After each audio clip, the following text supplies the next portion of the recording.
اے پیغمبر، لوگ تم سے شراب اور جوئے کا حکم دریافت کرتے ہیں، کہہ دو کہ ان میں گناہ بڑے ہیں اور لوگوں کے لیے کچھ فائدے بھی ہیں، مگر ان کے گناہ فائدوں سے کہیں زیادہ ہیں۔ اور یہ بھی تم سے پوچھتے ہیں کہ اللہ کی راہ میں کون سا مال خرچ کریں، کہہ دو کہ جو ضرورت سے زیادہ ہو۔ اس طرح اللہ تمہارے لیے اپنے احکام کھول کھول کر بیان فرماتا ہے تاکہ تم سوچو، یعنی دنیا اور آخرت کی باتوں میں غور کرو۔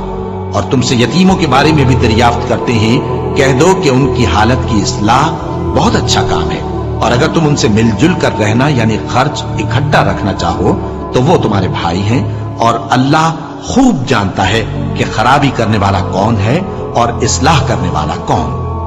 اور اگر اللہ چاہتا تو تم کو تکلیف میں ڈال دیتا،